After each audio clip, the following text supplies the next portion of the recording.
तो बच्चा लोग, जैसा कि हम लोगों ने प्रीवियस लेक्चर में ग्रेविटेशन चैप्टर का हम लोग ने ई तक कर लिया था, न्यूमेरिकल्स जो है। अभी हम लोग एफ और जी, जो लास्ट के दो न्यूमेरिकल जो मैंने बोला था वो अलग मैं वीडियो में बनाऊंगा, अलग लेक्चर में हम लोग करेंगे। तो आइए हम लोग को कर लेते हैं। उसके पहले मैं फटाफट आप लोग को एक बार मैं फार्मूला जो है एक बार रिवाइज कर देता हूँ। तो बेसिकली 6 फार्मूला जो है हम लोग ने यूज़ किया था। फर्स्ट जो है काइनेमेटिकल इक्वेशन में 3 फार्मूले थे, जैसा v equal to u plus a t, s equal to u t plus half a t square, v square equal to u square plus 2s। ये बेसिक फार्मूला 9th में भी आप लोगों ने किया रहेगा, जैसे इसका नोटेशन यहाँ पे दे रखा है। नेक्स्ट वन था acceleration due to gravity, g equal to क्या था, G M upon r square, ठीक है। एंड देन नेक्स्ट वन था केपलर्स का थर्ड लॉ पे, T square directly proportional to r cube. Newton's law of gravitation क्या था, F equal to G M m upon r square, ठीक है। अब F equal to m a, W equal to m g. जैसा कि हम लोगों ने प्रीवियस लेक्चर्स में इसी फॉर्मूले का यूज करके हम लोगों ने पूरा न्यूमेरिकल जो है सॉल्व किया था, ठीक है। अभी जो मैं आप लोगों को बता दूं कि इस पूरे एफ और जी में सिर्फ और सिर्फ ये जो फॉर्मूला है, जो ब्लू टिक में कर रहा हूँ, ये दिख रहा है, ब्लू से सर्कल कर रहा हूँ मैं, एंड देन इसी से पूरा हम लोग जो है सम करने वाले हैं, ठीक है। तो ये थोड़ा सा इसका कैलकुलेशन है एज पर 10th, है ना, 10th में आप लोग है तो कैलकुलेशन थोड़ा सा हार्ड हो जाता है। तो वो अगर जो भी बच्चा अगर 11th में रहेगा, 12th में रहेगा, तो लॉग टेबल आता है करके, वो लॉग टेबल से यूज करके वो आसानी से ये सम्स कर सकता है। But without using log table कैसे करेंगे, आइए हम लोग देखते हैं, ठीक है।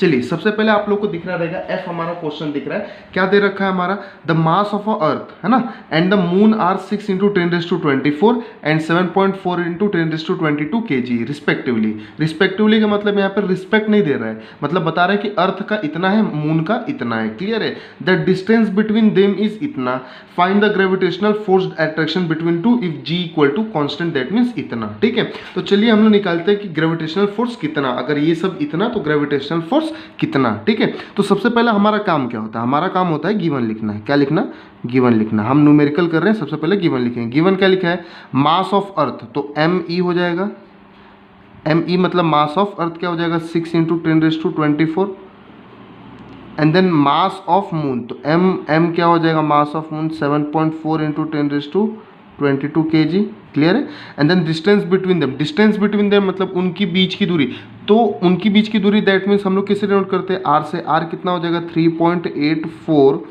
इंटू 10⁻5 किलोमीटर दिया हुआ है। देखिए यहाँ पे किलोमीटर दिया हुआ है, और हमें सब ना देख सकता है आप लोग, यहाँ पे देखिए जी हमारा किस में, मीटर में है। तो for solving A numerical the unit should be same, तो इसलिए मैं इसको यहाँ पे कन्वर्ट कर लूँगा। तो हमारा आर का वैल्यू क्या हो जाएगा, 3.84 इंटू 10⁻5।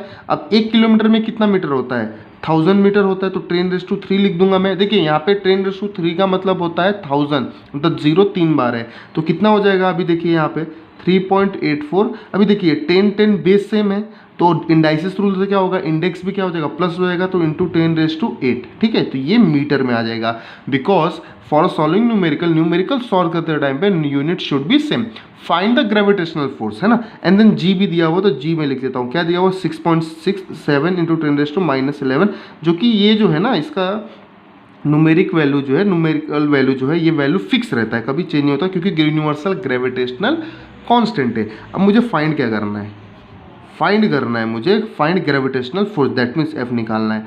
तो जैसा कि मैंने आप लोग को बोला था कि जो हम लोग यूज़ करने वाले फॉर्मूला, तो मैंने अभी ब्लू सर्कल पर टिक किया था, तो आप लोग देख सकता है। अभी अगर मैं बोलूँ संबंध, जैसा कि मैंने पूरे इस न्यूमेरिकल में बोला है संबंध ढूंढो, तो आप संबंध अगर ढूंढोगे, आपको एम, 2 एम है, एक आर है और एक जी है, और एफ निकालना है। जो दिया है वो पूछा है, और जो निकालना है हमें उसका संबंध ढूंढो। तो किसी में भी आप ढूंढोगे ना, तो देखिए इसमें जी एम दिखा, लेकिन 2 एम नहीं है, एफ भी नहीं है, इसमें एफ तो कुछ नहीं है। एक ही ऐसा फॉर्मूला जिसमें एफ है, 2 एम है, जी है, आर है, तो यही फॉर्मूला जो है हमारा यूज होने वाला है। तो आप लोग संबंध से आसानी से ढूंढ सकते हैं। तो एफ इक्वल टू क्या हो जाएगा यहाँ पे, जी m1 m2 upon r square. देखिए m1 m2 लिखूँ या mass of first, mass of second, या तो मास ऑफ अर्थ, या तो मास ऑफ मून, ठीक है। तो चलिए हम लोग अभी सॉल्यूशन करेंगे। तो सॉल्यूशन करने के लिए, जैसे कि मेरे पास पेज की कमी पड़ रही है, तो मैं एक पेज ले लेता हूँ, ठीक है। अभी चलिए, ये फॉर्मूला आप लोगों को सामने दिख रहा रहेगा। तो अभी मैं क्या करूँगा सॉल्यूशन में, है ना, यहाँ पे लिखूँगा solution and then from formula. Step by step लिखना है ताकि एग्जामिनर भी देख के खुश हो जाना चाहिए और आप लोग को मार्क्स पूरा देना चाहिए, ठीक है।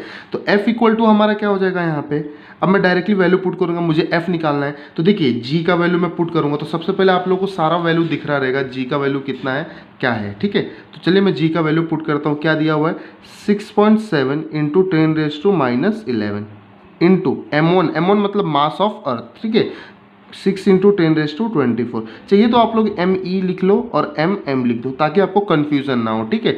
MM कितना दिया हुआ है 7.4 इंटू 10⁻22 इंटू लिख दीजिए आप लोग 7.4 इंटू 10⁻22 अपॉन में क्या दिया हुआ है R²। R कौन है, ये वैल्यू है ना 3.84 इंटू 10⁻8 द होल स्क्वायर, ठीक है, R² बोला है, ठीक है। अब जहाँ तक आप लोग देख सकते हैं कि हमने जो वैल्यू जो है ना वो है पुट कर लिया है, बट आप लोग को देख के थोड़ा बहुत तो डर तो लग रहा होगा कि भाई ये अब इतना बड़ा कैलकुलेशन है, इसको करेंगे कैसे। तो देखिए यही चीज़ मैंने अभी जस्ट इसके पहले भी बोला था, क्या कि अगर आप लोग जो है 11th में जाएगा तो यही सारे सम्स को आसानी से लॉग टेबल से कर पाएगा, ठीक है। और बहुत सारा चीज़ होता है, इन्वर्स फैक्टर होता है, तो वहाँ से भी आप लोग कैलकुलेट कर सकता है। But without using log table हम लोग कैसे कैलकुलेट करें, जैसे हम लोग बेसिक कैलकुलेट करते हैं, तो बहुत ही आसान तरीका मैं आप लोगों को बताने वाला हूँ। देखिए आप लोगों को जो डर लगता है ना, अंदर में मन में भय पड़ा है ना, वो किसका है, सिर्फ और सिर्फ पॉइंटर और इसका है, किसका, माइनस का है ना, तो 10⁻10 में है उसका भय पड़ा है। तो सबसे पहले जो आपका भय है ना उसको मैं निकाल देता हूँ। पहले मैं पॉइंट और 10⁻2 को साइड में कर दूंगा, क्या कर दूंगा, पॉइंट और 10⁻2 को साइड में कर दूंगा। देखिए कैसे करता हूँ मैं, देखिए सबसे पहले यहाँ पे देखिए ये 6.7 है, उसको पहले मैं लिखा, ठीक है, मल्टीप्लाई 6 उसको लिख दिया मैंने, 7.4 उसको लिख दिया मैंने।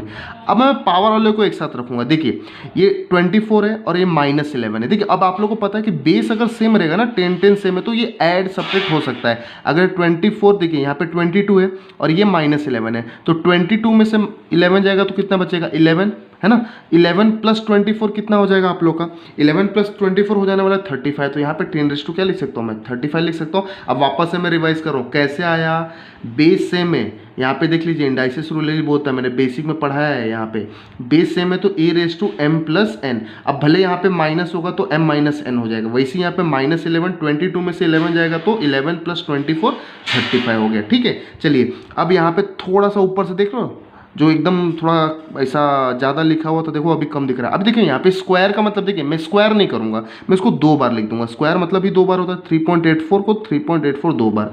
अब मैं यहाँ पे पावर दिख रहा है, 8 2 क्या हो जाएगा, 16 हो जाएगा, 10⁻16 हो जाएगा। जैसा कि मैंने आप लोगों को बोला था सॉल्व करना बाद में, पहले पॉइंट और ये जो 10⁻में है ना उसको पहले ठिकाने लगा दो आप लोग। तो यहाँ पे पॉइंट को ठिकाने कैसे लगाते हैं, ठीक है। देखिए पावर में तो एक ही है, वो तो हो जाएगा। चलिए आगे हम लोग देखते हैं, पहले पॉइंट को कैसे ठिकाने लगे। जैसे कि आप लोगों को पता है कि पॉइंट जो है ना, अगर ऊपर सेम नंबर डिजिट से पॉइंट है, नीचे भी सेम है, तो उतना कट हो जाएगा, उतना कैंसिल हो जाएगा। जैसे देखिए ऊपर 1 डिजिट के बाद पॉइंट, 1 डिजिट के बाद, टोटल कितने डिजिट के बाद पॉइंट है, 2 डिजिट के बाद पॉइंट है, ठीक है। अब नीचे देखिए 4 डिजिट के बाद पॉइंट है, 1 2 3 4, ठीक है। तो यहाँ पे 2 है, यहाँ पे 4 है, तो ये तो सरासर नाइंसाफी हुआ, ठीक है। ऊपर 2 नीचे 4, तो मैं क्या करूँगा, ऊपर जो 2 है ना इससे 2 से हटा दूंगा, तो मैं लिख दूंगा यहाँ पे 67 × 6 × 74 × 10⁻35। साथ ही साथ में क्या करूंगा, ये 10⁻2 को है ना ऊपर लेकर आ जाऊंगा। तो यहाँ पे चलिए मैं इंडाइसिस को लॉ भी लिख देता हूँ, a⁻m अपॉन a⁻n होता है ना। तो जैसे देखिए a सेम है, यहाँ पे 10 सेम है, तो ऊपर जाएगा ना वो a⁻m - n हो जाता है, तो माइनस हो जाता है वो। एज यूजुअल 35 माइनस क्या हो जाएगा, वो 16 हो जाएगा, ठीक है। जैसे ये वाले फॉर्मूले से अपॉन में देखिए, अब बोलेगा प्रोफेसर ये पॉइंट कहाँ गया, तो भैया जी ये पॉइंट जो है ना 1 डिजिट और दूसरा 2 डिजिट, ये एक ही नंबर लेके चले जाएगा, क्योंकि 1 और 2 1 और 2, तो 384 लिख दूंगा। इसका पॉइंट एज इट इज लिख दूंगा मैं 3.84। देखिए कोई भी नाइंसाफी नहीं करना है, मैं ध्यान रखना। देखिए पॉइंट जो है मैंने इसका लिखा, इसका क्यों नहीं लिखा, क्योंकि ये दोनों से ये दोनों निकल गया, ठीक है। अब देखिए आप लोग को थोड़ा सा और आसान दिखेगा, ये जो भी दिख रहा है आप लोग को और आसानी से दिखेगा। क्या दिख रहा है कि भाई पॉइंट अब कम दिख रहा है, 10⁻2 में कम दिख रहा है, ठीक है। अभी देखिए ये 6 से आप लोग आसानी से कैंसिल कर सकता है, कितने से जाएगा, ठीक है। तो ये 6 आप लोग 6 के टेबल में 384 आता है। देखिए 6 1 जा 6, 6 6 जा 36, 2 जाएगा 24, 6 4 जा 24। तो देखिए और भी आसानी से हमारा यहाँ पे कैलकुलेशन भी हो रहा है। 67 हो गया, ये 74 हो गया, इंटू 10 कितना हो जाएगा, 35 माइनस 16 हो जाएगा तो कितना हो जाएगा, 19 हो जाएगा वो, ठीक है। 15 माइनस 6 9 हो जाएगा, ठीक है। एंड देन उसके बाद से हमारा 2 माइनस 1 1 हो जाएगा, क्लियर है। एंड देन नेक्स्ट स्टेप में अभी देखिए यहाँ पे देखिए ऊपर कहीं पॉइंट दिख रहा है, नहीं दिख रहा है, पावर एक ही दिख रहा है। हम लोग 10 इतना दिख रहा था, वो सबको मैंने एक में कन्वर्ट कर दिया। देन नेक्स्ट स्टेप में क्या होगा, ये 64 में एज इट इज लिखूंगा इनटू, है ना, ये 3.84। देखिए भैया जी आप लोगों को बोल दूं मैं कि पॉइंट देख के थोड़ा सा तकलीफ तो होता है ना। तकलीफ कैसे दूर करने का, ये पॉइंट को मैं हटा दूंगा। कैसे, देखिए 384 इंटू 10⁻²। पॉइंट को ऐसे हटा दे। देखिए पॉइंट मतलब होता है नेगेटिव, है ना, तभी तो पॉइंट लग रहा है ना। नेगेटिव में पावर में है, वो पॉजिटिव में कब रहता है, तो पॉजिटिव में लगता है, ठीक है। अब यहाँ पे देख सकता है कि ये पॉइंट जो है नेगेटिव में रहेगा, तो कितने डिजिट के बाद है, 1 2, तो इसलिए 10⁻², ठीक है। अगर मान लीजिए 3 रहता तो 1 2 3 रहता तो 10⁻³ लगता। अब देखिए मैं क्या करूँगा, F इक्वल टू, अब मैं ये दोनों को मल्टीप्लाई कर दूंगा, 67 इंटू 37 मल्टीप्लाई कर दूंगा। एंड देन यहाँ पे हमारा जो है वैल्यू आ जाएगा, क्लियर है। एंड देन नेक्स्ट स्टेप में हमारा क्या होने वाला है, तो नेक्स्ट स्टेप में हम क्या करेंगे, 67 इंटू 74 क्या करूँगा, मल्टीप्लाई करूँगा, जैसा दिख रहा है, ठीक है। क्योंकि ये दोनों नंबर है ना, ऐसा परफेक्टली डिविजिबल नहीं है, तो मैं दोनों को मल्टीप्लाई कर देता हूँ। तो कितना हो जाएगा, ये 4958 है ना, ये पहले से मैंने कैलकुलेट करके रखा हुआ है। तो आप लोग को मल्टीप्लीकेशन आई थिंक 10th में तो ईजी तो रहना चाहिए। देखिए इसमें मल्टीप्लाई और आप लोग को डिवीजन आना पहले कंपलसरी है, वरना ये सब कैलकुलेशन पॉसिबल नहीं रहेगा, ठीक है। अभी इतना ये पॉइंट एंड देन ये पावर का मैं ईजी करके दे रहा हूँ, लेकिन आप लोग को मल्टीप्लाई एंड डिवीजन आना मांगता है, ठीक है। एंड देन नेक्स्ट स्टेप में अपॉन में क्या हो जाएगा, ये 64 इंटू 384 मल्टीप्लाई करोगे, कुछ आएगा कितना, ये 24576 आएगा, ठीक है। एंड 10 में देखिए सेम जो कैलकुलेशन हुआ था ना, ये ऊपर जाके प्लस का माइनस हो गया था, तो इसका मतलब क्या होता है, ये माइनस जाके ऊपर का क्या हो जाएगा, प्लस हो जाएगा, जैसे यही रूल्स है, ठीक है। तो ये क्या हो जाने वाला, 10⁻19 प्लस 2। अब यहाँ पे ध्यान रखिएगा, यहाँ पे माइनस क्यों आ, तो ऊपर जाके क्या हो जाएगा, वो -2 प्लस में आ जाएगा, ठीक है। अब नेक्स्ट स्टेप में आप लोग को थोड़ा सा यहाँ पे जो है कैलकुलेशन करना पड़ेगा डिवीजन में। जैसा कि पता है आप लोग को न्यूमरेटर छोटा है डिनोमिनेटर बड़ा है, तो 0 पॉइंट लेके आप लोग कर लेगा, और ये डिवीजन आना जरूरी है। अगर आप लोग को डिवीजन नहीं आता तो ये न्यूमेरिकल की तरफ आप लोग देखना भी मत, ठीक है। डिवीजन मल्टीप्लीकेशन कंपलसरी है। ये अगर डिवाइड कर लिया देन कुछ आता है 0.2 में, तो 0.2 ही लिखो, आगे लिखो मत, है ना। 0.20 समथिंग 201 आएगा, तो आगे लिखने की आप लोग को कोई भी गरज, तो ऊपर जाके क्या हो जाएगा, वो -2 प्लस में आ जाएगा, ठीक है। अब नेक्स्ट स्टेप में आप लोग को थोड़ा सा यहाँ पे जो है कैलकुलेशन करना पड़ेगा डिवीजन में। जैसा कि पता है आप लोग को न्यूमरेटर छोटा है डिनोमिनेटर बड़ा है, तो 0 पॉइंट लेके आप लोग कर लेगा, और ये डिवीजन आना जरूरी है। अगर आप लोग को डिवीजन नहीं आता तो ये न्यूमेरिकल की तरफ आप लोग देखना भी मत, ठीक है। डिवीजन मल्टीप्लीकेशन कंपलसरी है। ये अगर डिवाइड कर लिया देन कुछ आता है 0.2 में, तो 0.2 ही लिखो, आगे लिखो मत, है ना। 0.20 समथिंग 201 आएगा, तो आगे लिखने के आप लोग को कोई भी गरज, तो 0.2 आने के बाद एंड देन 19 प्लस 2 कितना हो जाएगा, 10⁻21 हो जाएगा।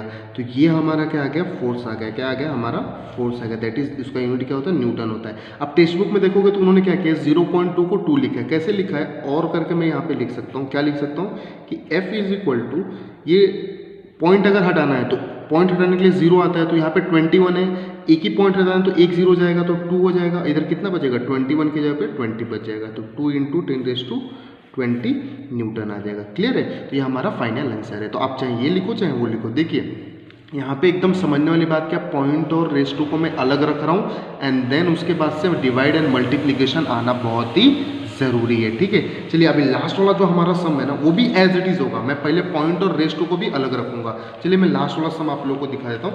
क्या दिया हुआ है आप लोग, जैसा कि क्वेश्चन देख पा रहा रहेगा कि the mass of a earth is इतना। तो चलिए मैं साथ ही साथ में फटाफट गिवन डाटा भी लिखते रहता हूँ। तो यहाँ पे गिवन डाटा क्या रहेगा हमारा, क्या दिया हुआ हमारा गिवन डाटा दिख रहा है आप लोग को, मास ऑफ अर्थ, तो इस ME कितना हो जाएगा, 6 × 10, जिसको मास ऑफ अर्थ फिक्स होता है, ठीक है। And then distance between earth and sun, मतलब यहाँ पे अर्थ और मून दिया था, वहाँ यहाँ पे अर्थ और सन दिया हुआ है। तो डिस्टेंस बिटवीन मतलब R का वैल्यू दिया हुआ है। देखिए यहाँ पे मीटर में दिया है, तो कोई घबराने की बात नहीं है। उसमें किलोमीटर में दिया था, तो हम लोगों ने चेंज किया था, ये मीटर में होगा। If the gravitational force between two is इतना, मतलब आपको F दिया है, जो यहाँ पे निकालना था ना, यहाँ पे दिया हुआ है 3.5 × 10⁻22 न्यूटन, बराबर। And what is the mass of sun, that means you need to find what that mass of sun, mass का सन कितना। तो यहाँ पे G का वैल्यू जैसा कि फिक्स रहता है, वो भी गिवन डाटा में लिख देता हूँ मैं, ठीक है। तो ये चीज़ आप लोगों को पता रहना चाहिए कि सारा चीज़ ये फिक्स्ड रहता है, ठीक है। एंड देन फाइंड क्या करना है हमें, फाइंड हमें करना है क्या, मास ऑफ सन। ठीक है, एम ऑफ एस। फॉर्मूला क्या लगने वाला है ये भी आप लोगों को पता रहेगा। क्या लगने वाला है फॉर्मूला हमारा, जो एज यूजल जो लगता है, जिसे मैंने बताया आप लोगों को, एफ इक्वल टू जी। अब देखिए यहाँ पे एम ई लिखूंगा और एक एम एस लिख देता हूँ, ठीक है, एम एस मतलब मास ऑफ सन, ठीक है, upon r square. And then solution में क्या हो जाएगा हमारा, फ्रॉम फॉर्मूला। देखिए ये जो डायलॉग है ना, इतना अगर आप लोग का कैलकुलेशन रॉन्ग भी होता है तो एग्जामिनर जो है ना आप लोग को मार्क्स देने के लिए वो एप्लीकेबल रहेगा कि चलो भाई ने इतना इतना लिखा है तो आप लोग को इस पर 1 मार्क्स तो मिल जाएगा, 1 से 1.5 मार्क्स तो कहीं नहीं गया है। तो यहाँ पे फ्रॉम फॉर्मूले से, दैट मीन्स आपको फाइंड आउट करना मास ऑफ सन। तो मेरे को जो निकालना रहता है, चाहे मैथ्स हो चाहे साइंस हो, मैं एक ही चीज़ करता हूँ, उसको एक तरफ बाकी सब एक तरफ। तो एम ऑफ एस एक तरफ बाकी सब एक तरफ, तो एफ यहाँ पे आर डिवाइड में उधर जाकर मल्टीप्लाई हो जाएगा, तो एफ इंटू आर स्क्वायर, ठीक है। और जी एम एम यहाँ पे मल्टीप्लाई नीचे आके क्या हो जाएगा, डिवाइड हो जाएगा, जी इंटू एम ई। और ये इक्वल टू किसके हो जाएगा, mass of sun. Is it clear? वो यहाँ पे आता तो मैंने यहाँ पे लिखा है, कोई प्रॉब्लम नहीं है, ठीक है। अब मैं वैल्यू क्या करूँगा, पुट करूँगा। तो वैल्यू पुट करूँ, एफ का वैल्यू कितना दे रखा है, दिख रहा है आप लोग को 3.5 इंटू 10⁻22 न्यूटन। यूनिट लिखने की जरूरत नहीं है। आर कितना दे रखा है, 1.5। ध्यान रखिएगा आर का स्क्वायर है, तो 1.5 पहले मैं एज इट इज़ पहले पुट कर रहा हूँ, देन होल स्क्वायर कर दूंगा मैं, क्लियर है। एंड देन अपॉन में क्या है हमारा, जी, जी का वैल्यू फिक्स रहता है 6 क्या हो जाएगा हमारा, 6.7 into 10⁻11 into mass of earth भी फिक्स रहता है 6 इंटू 10⁻24। सॉल्व करते करते लन भी हो जाता है। तो मास ऑफ सन क्या हो जाएगा हमारा यहाँ पे, देखिए सबसे पहले मैं एक ही रूल अप्लाई करता हूँ, है ना, विदाउट यूजिंग लॉग टेबल के लिए, कि भाई जो हमारा पावर में है और पॉइंट में उसको एक तरफ कर दो। सबसे पहले पावर को मैं निपटाता हूँ, मैं 3.5 एज इट इज लिख दूंगा, ठीक है। अब देखिए ये 1.5 का स्क्वायर है, कितना होता है, 15 का स्क्वायर कितना होता है, 225 होता है ना, तो 225 लिख दूंगा मैं। बट 1.5 है, चलिए मैं रफ में यहाँ पे दिखा दूँ आप लोग को, 1.5 इंटू 1.5 होता है बेसिकली कितना होता है हमारा, 225 होता है। बट कितने डिजिट के बाद पॉइंट है, 1 2, तो 1 और 2 कितना हो जाएगा, 2.25। तो यहाँ पे क्या आ जाएगा, 2.25 हो जाएगा, क्लियर है। इनटू, अब देखिए ये 10⁻22 है, इसको लिखना हूँ मैं, ठीक है। अभी देखिए 11 इंटू 2 कितना हो जाएगा, 22 ना, 11 2 सा 22, क्लियर है। अब नेक्स्ट स्टेप में क्या करूँगा, देखिए 6.7 एज इट इज़, है ना। अब देखिए साथ में 6 लिख दूंगा मैं, 10⁻11 और 24, जैसा कि प्रीवियस में बताया था मैंने, बेस सेम है तो ऐड या सब्ट्रैक्ट हो सकता है। अब यहाँ पे माइनस है तो सब्ट्रैक्ट होगा। अब जैसा कि आप लोगों को पता है कि 24 है, एंड देन 24 में से हमारा जो है 11 जाएगा तो कितना बचेगा, 13 बचेगा। 10 कितना हो जाएगा हमारा, 13 हो जाएगा। यहाँ पे 13 लिख देता हूँ मैं। एंड देन नेक्स्ट स्टेप में साथ ही साथ में क्या करूँगा, देखिए ऊपर कितने डिजिट के बाद पॉइंट है, 3 डिजिट के बाद पॉइंट है, जैसे देखिए 1 2 3। नीचे कितने डिजिट के बाद पॉइंट है, 1 ही डिजिट के बाद पॉइंट है। तो मैं क्या करूँगा, देखिए ऊपर 3 नीचे 1, तो मैं 1 को हटा दूंगा ना, ये 6.7 है, 3.5 से हट जाएगा, क्योंकि दोनों देखिए 1 के बाद ये भी है, 1 के बाद ये भी है। इसको 35 लिख देता हूँ। ये 2.25 को मैं ऐसा लिख सकता हूँ, 225, इसको कैसा लिख सकता हूँ मैं यहाँ पे, 225 इंटू 10⁻², जैसा कि प्रीवियस वन में याद आ रहा होगा आप लोगों को कि यहाँ पे 0.25 था, कितने डिजिट के बाद पॉइंट है, 1 2। अगर मैं उसको पहले लिखता हूँ, दैट मीन्स कि उसको पॉइंट हटाता हूँ तो यहाँ पे -2 आ जाएगा, क्लियर है। एंड देन नेक्स्ट स्टेप में क्या हो जाएगा, ये देखिए 22 है, कितना हो जाएगा, 44 हो जाएगा, है ना। 22 + 22 कितना हो जाएगा, 44 हो जाएगा, क्योंकि बेस सेम है। अपॉन में देखिए क्या हो जाएगा, ये 67। अब बोलेगा प्रोफेसर ये सब पॉइंट कहाँ पे गया, देखिए ना, एक डिजिट के पहले पॉइंट है, इधर भी एक डिजिट, सेम डिजिट के पहले पॉइंट है तो उसको हटा सकते हैं आप लोग। और यहाँ पे 2.25 उसको मैंने बाहर लेके माइनस में लिख दिया, इंटू 6, ये इंटू 10⁻13। मेरा पहले काम ही यही था ना कि भाई पॉइंट हटा दो, देखो आसान दिखेगा आप लोग को, दिखने में अच्छा लगेगा। तो जैसा कि अभी देखने में आप लोग को अच्छा दिख रहा रहेगा। तो मास ऑफ सन में क्या लिख सकता हूँ अभी नेक्स्ट स्टेप में, 35 को 225 से क्या कर सकता हूँ मैं, मल्टीप्लाई कर सकता हूँ। या तो यहाँ से दिख रहा है 3 से डिवाइड हो जाएगा, 3 2 = 6, एंड 3 से यहाँ पे 3 7 = 21 हो जाएगा, ठीक है। एंड देन 1 3 5 = 15, 75 आ जाएगा। तो 35 इंटू 75 आ गया, यहाँ पे लिख देता हूँ मैं, क्लियर है। नेक्स्ट स्टेप में ध्यान रखिएगा, ये 44 है ना, ये -2 है, तो क्या हो जाएगा, 44 में से 2 जाएगा। देखिए यहाँ पे इंडेक्स सेम है, बेस सेम है हमारा, तो इंडेक्स ऐड या सब्ट्रैक्ट होता है। यहाँ पे माइनस का साइन है, तो 44 में से 2 जाएगा तो कितना बचेगा, 42 बचेगा। अपॉन में क्या हो जाएगा हमारा, ये 67 हो जाएगा, इंटू 2 हो जाएगा, क्लियर है। और ये 10⁻13 हो जाएगा। बहुत ही आसानी कैलकुलेशन, कुछ हार्ड नहीं है, ठीक है। नेक्स्ट स्टेप के लिए मैं नया पेज ले लेता हूँ, ठीक है। थोड़ा सा कैलकुलेशन में स्टेप बाय स्टेप बता रहा हूँ, इसलिए आप लोग का लेंदी हो रहा है। तो जैसा कि आप लोग देख पा रहा रहेगा यहाँ पे कि हमारा नेक्स्ट स्टेप में क्या आ चुका था यहाँ पे 67 इंटू 2, तो मैं क्या करूँगा 35 75 मल्टीप्लाई कर दूंगा। तो यहाँ पे देख सकते हैं एम ऑफ एस क्या हो जाएगा हमारा 35 इंटू 75 मैंने करके रखा है 2625 हो जाएगा, अपॉन में 67 इंटू 2 134 हो जाएगा, इनटू अब देखिए 13 उधर जाएगा तो क्या हो जाएगा ऊपर जाएगा, क्या होने वाला है माइनस होने वाला है, जैसा कि मैंने आप लोगों को पहले बताया। चलिए वापस मैं आप लोगों को बता देता हूँ। जैसे A raise to M upon A raise to N क्या होता है, A raise to M minus N होता है, ठीक है। ऊपर जाएगा माइनस हो जाता है, अगर नीचे माइनस रहेगा तो ऊपर जाके प्लस, मतलब साइन चेंज होता है as at the end. 10 raise to 42 minus 13 हो जाएगा। अब एम ऑफ एस जब मैं डिवाइड करूंगा यहाँ पे तो हमें मिलता है कुछ 19.5। बार बार मैं वही बोल रहा हूँ, डिवाइड आना जरूरी है। अब ये डिवाइड तो ईजी है आप लोग के लिए। इंटू 10 रेस टू ये कितना हो जाएगा 12 माइनस 3 कितना हो जाएगा 9, एंड देन 3 माइनस 1 हो जाएगा हमारा 2 हो जाएगा। ये हमारा क्या आ गया मास ऑफ सन आ गया, मतलब सन का जो हमारा मास है वो कितना है हमारा इतना है। क्लियर है। तो ये 42 में से 13 29 आ गया। तो पहले ऐसे सब बड़े बड़े कैलकुलेशन के लिए पॉइंट को और 10 रेस टू को पहले साइड हटा लो, उसके बाद सिर्फ आपको दो ही चीज़ दिखेगा, एक दिखेगा मल्टीप्लाई दिखेगा और दूसरा एंड में दिखेगा डिवाइड दिखेगा। तो आप लोग को ये दो चीज़ आना जरूरी है, उसके बाद से आप लोग का बेसिक एकदम पूरी तरह से न्यूमेरिकल खत्म हो जाता है। तो यहाँ पे हम लोगों ने पूरा फर्स्ट चैप्टर जो है कंप्लीट किया है with text book numerical solution के साथ में। तो जो भी अगर आप लोगों को कुछ भी डाउट रहेगा तो आप लोग कमेंट सेक्शन में बताइएगा, मैं क्लियर कर लूँगा। एंड देन वीडियो को जितना हो सके लाइक कीजिए, शेयर कीजिए, अपने फ्रेंड्स में शेयर कीजिए ताकि उनका भी हेल्प हो ये टाइम पे। एंड देन सब्सक्राइब कीजिए अभ्यास विद द प्रोफेसर।